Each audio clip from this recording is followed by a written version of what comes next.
Florida A&M works their way into a play-in game. Fairleigh, Dickinson, and St. Francis are trying to do the same thing in the Northeast Conference Championship game in Loretto, Pennsylvania. Let's go to Mike Crispino and Mike Rice. Gentlemen. Welcome to the Maurice Stokes Center in Loretto, Pennsylvania, 85 miles east of Pittsburgh, where St. Francis of Pennsylvania, the Red Flash, has a 15-9 lead over Fairleigh Dickinson. And off the bench, Steve Strachan just hit a three. And that's about the fourth, fifth three of the game. 5 3-point field goals. We talked about it earlier. St. Francis loves to shoot from outside, one of the nation's best in three-point percentage, 43%. And the other club, of course, loves to get it inside just like that. Great interior defense that time, and the rejection by Antoine Patterson. The rims are really dead here at the Maurice Stokes Center, and it's a great shooter's court, and that's why they're dead. And Mike Rice, one of the tough things about playing here and coaching here is the crowd is into it, and they're all over you. They got a tin roof, and the sound echoes. Inside, count the bucket for Desi Wilson. He's the all-time leading scorer for Fairleigh Dickinson, and if they can get the ball in like that, they'll win this game. The 2-3 zone is packed in there, and they're not really effective in it so far. Wilson, the last 4 times, has had his hands on the ball. So Desi Wilson will go to the line, 18-11, the lead for St. Francis. Mike Fink, number 50, checks into the lineup. A 6'7", 200-pound sophomore out of Cincinnati. Desi Wilson, the Northeast Conference Player of the Year last year, drafted 13th round by the Red Sox a few years ago. Then Houston picked up on him. May have a future in baseball. Yeah, he wanted to finish his career to see if he had a chance in basketball, but they say he's a great baseball player. Full court pressure busted by St. Francis. Isolino goes right hand. The tap is no good. The rebound, Clive Anderson. He's doing a great job on the board so far. That doesn't bode well for St. Francis. They cannot let Fairleigh Dickinson get those rebounds like that. Brad McLean's shot goes in and out, and the rebound pulled off by Joe Anderson. Almost lost control. Tapped ahead beautifully to Isolino for 2. Man, was that gorgeous. Well, he shoots 52% from three-point. Doesn't do a bad job from inside either. Mike Crispino and Mike Rice here with you at the Maurice Stokes Center. One of the great basketball players of all time. Certainly holds most of the great records here at St. Francis. Norm Van Leer, Kevin Porter, they all went away. Great NBA careers. And the timeout on the court, 11:55 to go in the half. St. Francis by 8. Fairleigh Dickinson, great rebounding team, but when you send 4 to the board, this is what happens sometimes. You have no one back on defense. Great rebound by Joe Anderson, throws it out. Now watch Strachan. He knows Isolino's down court, just tips the ball. Great move. And as we said, no one back on defense. Steve Strachan, the junior, out of Maryland. This telecast is an exclusive presentation of Creative Sports Marketing in association with ESPN. Any use, rebroadcast, or other transmission of this telecast without the written consent of Creative Sports Marketing and ESPN is prohibited. That time, Mel Hawkins got caught. No, I think it was an Academy Award. I got caught. No way he hit him. I never took any offensive fouls, so I don't know. Oh! Yeah. You have to call that. You have to call that. But that wasn't exactly Tyson hitting him there. There's Mel Hawkins, 9th in the nation in assists, 7.5 a game, 10 points a game. As St. Francis now sets up against his own defense, they have hit 8 of their first 11 shots, have the red flash, 4 of 5 from three-point land, and that accounts for a 20-12 lead here with 11:20 remaining in the first half. Outside Hilbert, rebound long, taken by Hawkins. He loses. Isolino dashing, saves it. Ends up in our broadcast booth here. It'll be the Knights' ball. St. Francis 15-1 on this court. Pitt was behind by 17 as we see great effort right there. Wilson ball lost control of it. Strachan has it, now hands to Isolino ahead of the field, wide open. Missed the shot, but he's fouled. Antoine Patterson was left alone. Isolino found him, But the foul called on number 20, Glenn Harding. Well, they have 10 fouls inside, and they keep Patterson fresh and Fink fresh. That time, Patterson took off a little early, and that's what St. Francis likes to do, to create tempo. They'll send somebody down court on a missed shot. Substitutions now for St. Francis as Antoine Patterson goes to the line. As we said, front of the rim, the only team to beat him here, Mike, Pitt. And St. Francis was 17 points up on Big East Pitt. Pitt came back and won right at the buzzer. They've beaten Duquesne here. They're tough on this court, the Red Flash. Patterson 1 of 2 and a 21-12 lead. Tom Bennett, number 24, reports in and replaces Patterson. So it's Steve Strackett, number 10, in the backcourt with John Hilbert for St. Francis. Tom Bennett up front with Joe Anderson and Mike Fink. On the baseline, loose for a moment, missing everything. Wendell Brereton, and the rebound, Strachan. Rebounding will be a big part of this game. 3 points for Steve Strachan. Along with 3-pointers. 3-pointers for St. Francis. Fairleigh Dickinson has to rebound, and they're shooting a little quick. Normally, they really work that ball around inside to Desi. 5 of 6 from 3-point territory for St. Francis. Here comes Brad McLean. He's the 3-point sniper. The rebound, Desi Wilson now. Off balance, pass inside, deflected loose. McLean has it, he's fouled.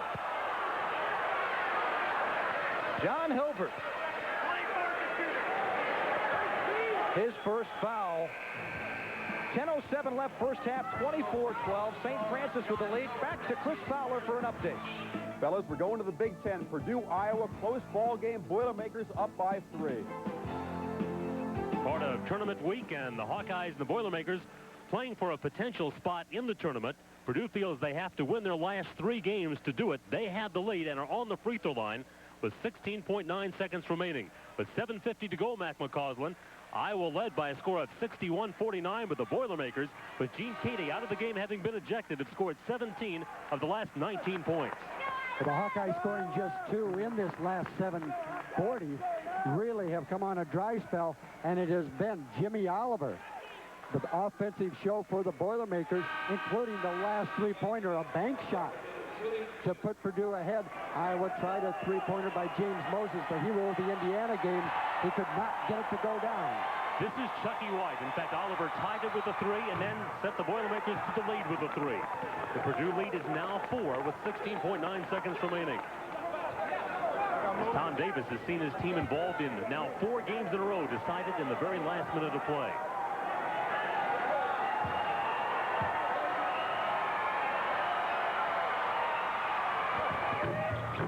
(68-63) Purdue. Now the Hawkeyes need a quick basket and a timeout. AC Earl looking for the quick basket. It's there, and there's the Iowa time. 8.5 seconds left in the game. The NCAA tournament, but down by 3 points. We'll keep you posted. Now back to Fairleigh Dickinson St. Francis, the Northeastern Conference Championship game. You're hitting that 3-point shot like they just did. It opens it up for Joe Anderson slashing, and that's why they're so difficult to defend, St. Francis.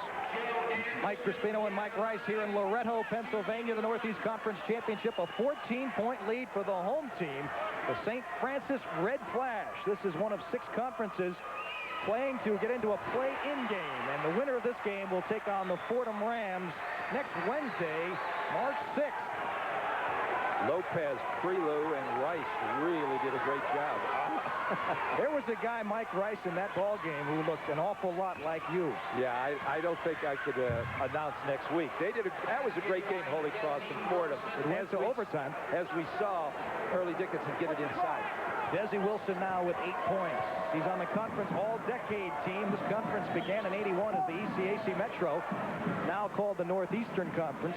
The Northeast Conference, rather. Here's Hilbert again for 3. Not this time. Batting it around is Bennett, and the rebound is Mel Hawkins to Desi Wilson on the pull-up. Couldn't decide what to go, bank or straight on. Isolino has the rebound. 13-point lead for St. Francis. Inside beautifully by Isolino to Mike Fink. Well, when Fairleigh Dickinson runs it up court like that, and Desi takes a 14-footer, that's playing into St. Francis's hands. They love that. Biggest lead of the game for the Red Flash, 31-16 with 8:15 left in the first. Wilson in trouble, puts it up, and that's John Hilbert on the reach-in.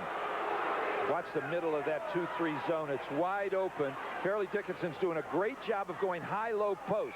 As you see Desi go high, and that's wide open, and they will exploit that only if they look for it. And Mel Hawkins usually is the assist guy, as we see the guy that turned the program around at St. Francis, Jim Barron.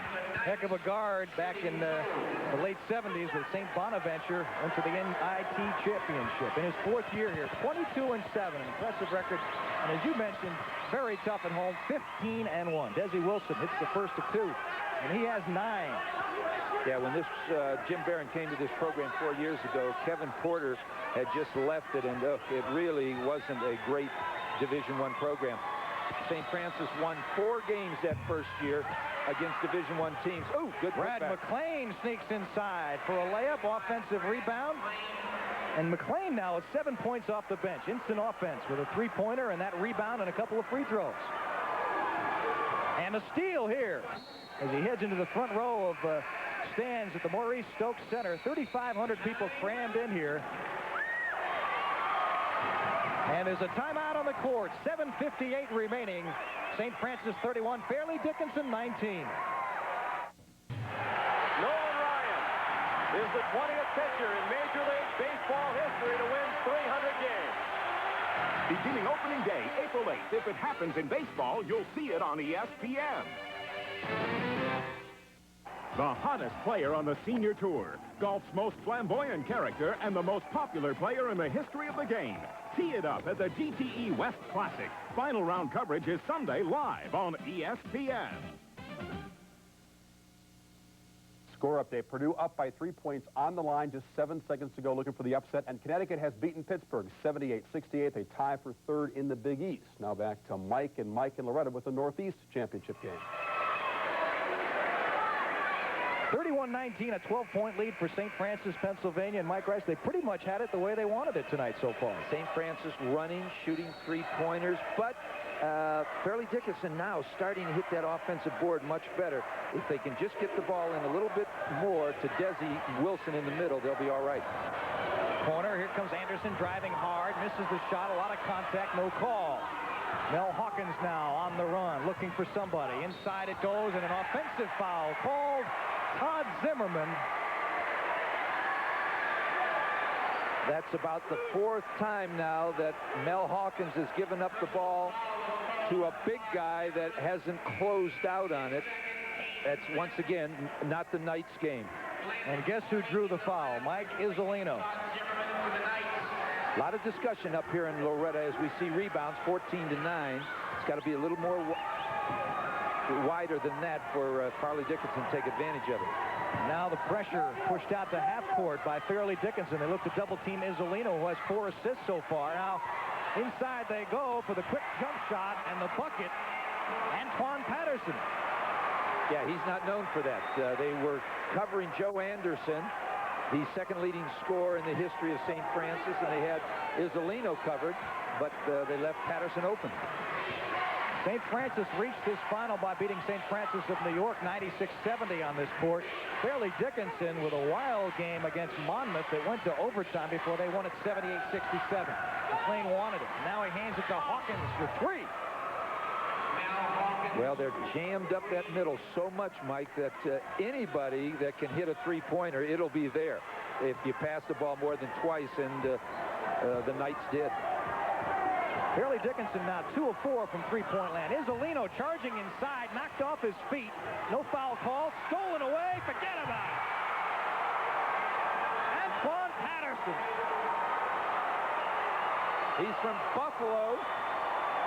Usually his weapon is the baby hook. That's a little shorter than Magic Johnson's hook, right? Yeah. All right, they go down inside. Heavy contact, bank it home, but an offensive foul called on Wendell Brereton. That zone is very active now. And when you get behind, it's even tougher to get that ball inside. You have to have more patience. The next 6 minutes will be key for the Knights. Here's the turnover situation. Fairleigh Dickinson has handed over 7 times. St. Francis hanging on. Just 2. 35-22, a 13-point lead for the Red Flash, and another offensive foul. And Mike Rice, I'll tell you something, we have seen about 6 or 8 offensive fouls already in this ballgame. Yeah, Joe Anderson is forcing a little bit, and they've been worried about him as of late. He's so close to that Maurice Stokes record. They think he's trying to force things to get that record, and Maurice Stokes, what a great, great player he was up here in St. Francis, and Joe shouldn't worry so much about breaking the record. Fairleigh Dickinson came into this game shooting 51%. So far, 7 of 22. So the strong shooting that has gotten them this far in the conference championship has eluded them so far. Tom Green's had this team in the finals of the conference 6 out of the last 7 years. Long jumper, no, and a rebound, Joe Anderson. And he is slammed down hard by Wendell Brereton, the junior out of Toronto, and that is his second. And that's what Joe has to concentrate on. Keep Fairleigh Dickinson off that board. Purdue and Iowa. Providence, 53 seconds remaining with an 8-point lead over Villanova. Villanova will have a difficult time. That's why I think the lead-in game is crazy in the NCAA. They got to play an extra game, and then they'll take someone like Villanova or Georgetown that's around 500 against Division I teams. Seeding usually takes care of the poorer teams in the tournament. I don't think they need a lead-in game. Isolino guns one. NBA distance. Well, they backed off, and Mel Hawkins is on him now. The freshman, David Freeman, was on him earlier. That was sneaky. He didn't even look at the hoop till he put it up. Biggest lead of the game now for St. Francis, 38-22, as FDU cannot find a shot. Cross court to Brad McClain. That's short. Rebounded inside by Brereton again. And I'll tell you what, he got away with a gesture there that one of the officials, if they had seen him, I believe would have given him a technical.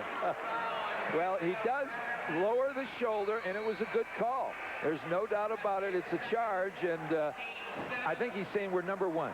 I think that's what it was. I'm not quite sure, but it looked like something like that. He's a junior out of Toronto, Canada. Maybe it's a different hand signal thing up there. Canadian, yeah, that's a Canadian. Different language. Isolino now setting up against FDU's man-to-man defense. 4:35 remaining to be played here in the first half. St. Francis in command. The Knights now playing a much more aggressive man-to-man defense, pulling it out, trying to take away the three-pointers. But that'll open it up for the slashing Joe Anderson later. 15 on the shot clock as Hilbert dumps it down to Mike Fink. Spins. Shot deflected that time by Desi Wilson. Excellent defense. And here comes Mel Hawkins. They go inside to Brereton. Not this time. I think he would have jumped out of the building if he had a third offensive foul call. Well, they're discussing now whether the basket's good. It shouldn't be. As we will see right there, there's the assist man right there. And, what do you think, Mike? In the NBA, definitely. I think it came a little too early. No basket. Up here in the Allegheny Mountains, no. John Hilbert now, problems with 3 personal fouls. I was proud of you the way you came up and found your way without a map or anything to Loretto, Pennsylvania. About 2 hours outside of Pittsburgh. Town of 2,000. School enrollment here at St. Francis of 1,100. Great basketball history at Loretto. Hawkins nails his second three-pointer. Now he has 6. You know, he's not known as a scorer, but against St. Francis, they pack it in so much. The 2 previous games, he's had 20 and 20. Turnover, and one of the few tonight so far, Mike Isolino. Not a good pass that time by Isolino. 3:53 left and a 13-point.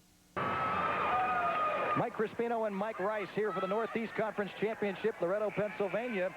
St. Francis of Pennsylvania, the Red Flash with a 13-point lead, 38-25. And Mike, they've done it converting some turnovers. FDU with 8 turned into 6 points by St. Francis. That's part of the reason, and the great three-point shooting so far by the Red Flag. Well, that's the whole story. St. Francis makes outside shots. They're very difficult to beat here. Mel Hawkins shot off the rim, batted around inside Wilson. He's hammered by Mike Fink. Good hustle inside that time by Desi Wilson.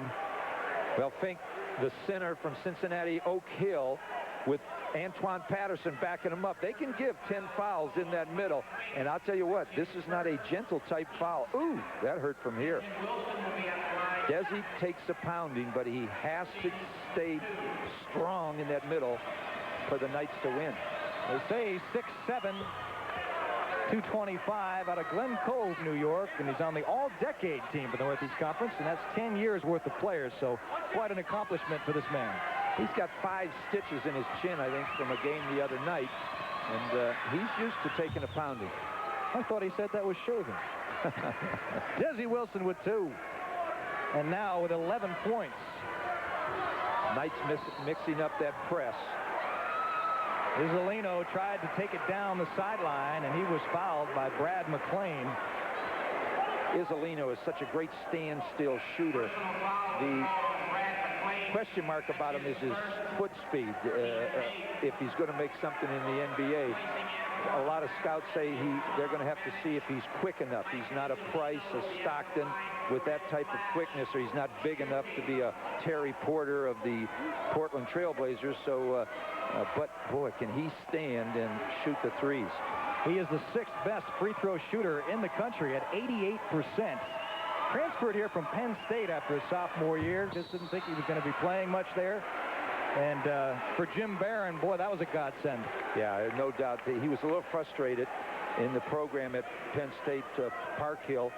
They weren't running in those days as much as Mike would have liked Isolino. He likes a little more quick games to get his three-pointer off. I don't think there's a player out there in this country that doesn't like to run. Is there? Have you met any yet? No, that's the game of the 90s.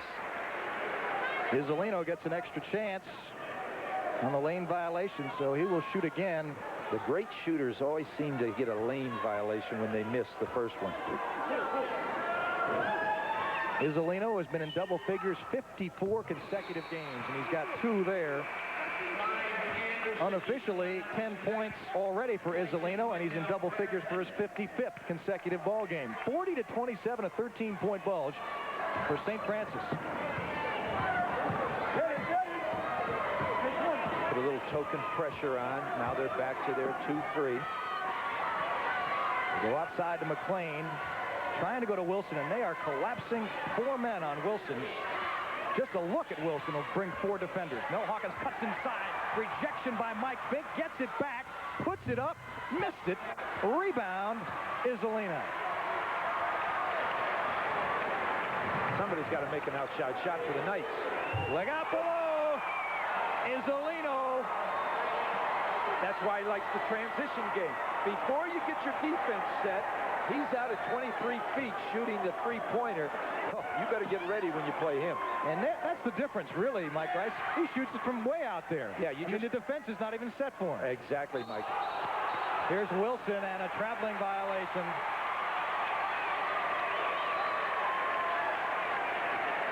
Don't forget, tonight at midnight Eastern, a Western Athletic Conference battle between number 9 ranked Utah of Rick Majerus and Brigham Young with Sean Bradley, the Cougars and Utah, tonight at midnight Eastern here on ESPN.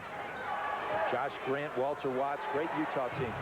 Joe Anderson's shot goes off the front of the rim, and the rebound, Desi Wilson to Hawkins, now outletting on the run to Glenn Harding. Stops and pops, and no. Outside rebound, Joe Anderson. Back the other way. Anderson wants it in the lane and just fires it out of bounds. But that was a great idea by Joe Anderson. He slashed up the middle, got double team help, and he just didn't make the pass, but the person was wide open. You know, I think you're right about Joe Anderson. You said earlier that perhaps he's trying to do a little too much, thinking NBA, perhaps a shot at the pros, and it looks to me like he's shooting his shot perhaps a little outside his range, not when it's really in his zone to take it. Yeah, although he can shoot three-pointers, he just has to be more selective in when he shoots it. Now FDU works the outside of the zone. Hawkins does not take it. McLean sends it inside to Desi Wilson. Heavy pressure, ball loose. Hawkins gets it back, puts up the jumper, and hits it. Now, Mike, that time they had 7 passes. They found holes in the zone. When they're patient, they can do that. But when you're 14 times down, sometimes you lose your patience. A 14-point lead for St. Francis, and suddenly this crowd has quieted down. Inside, and a tripping call this time. Glenn Harding, the senior out of Brooklyn. That is his second personal. Early in the year, the Knights played some junk against Isolino. They had a box and 1 on them. Then they went triangle and 2. They had a little North Carolina Dean Smith run and jump. They just did a lot of things to make sure the ball got out of his hands. Tonight, they're playing him straight. They started with Freeman, the freshman. Then they went to Mel Hawkins, and they haven't been real successful stopping him. This is Steve Strachan, who shoots just 64% from the free throw line and 45% from three-point land. I could never figure that out. 15 feet seems so close. Yeah, there's not as much traffic. You have to remember that out there. And guys like Danny Ainge, they can shoot it better from way out than they can inside. And sometimes that's why you have a great percentage. 2 freebies for Strachan and a 16-point lead for St. Francis, which came out of the gates up at 11-2, and they have not looked back. Now in the ballgame, David Freeman, known more for his defense, sticks one in for a bucket. That was a little quick, but they did have 2 big rebounders on the weak side waiting. Isolino and Strachan in the backcourt. Up front, Tom Benich, along with Mike Fink and Joe Anderson for St. Francis in their home whites. Here's that junk defense we talked about earlier. They're playing Mike Isolino. Isolino being roughed up by 2 men now, and I think we're going to have a foul call. Well, that's that triangle and 2 we talked about. They have a man on Anderson, man on Isolino. Pretty good move by Tom Green. He doesn't want those 2 to get that final shot. But as you said, Mike, they banged him up a little bit. 34 seconds remaining here in the first half. The shot clock is off. Mike Isolino will go to the line to shoot. That's the 10th team foul on Fairleigh Dickinson. Isolino does a heck of a job in the classroom, too. The GTE Academic All-American, as you look at Tom Green, the coach of Fairleigh Dickinson. He made the All-American team I always wanted to make, also the Playboy All-American team. Mike Isolino. The whole team has a grade point average, a 3-point they average. So academics mean a great deal to Jim Barron. He was an assistant under Digger Phelps.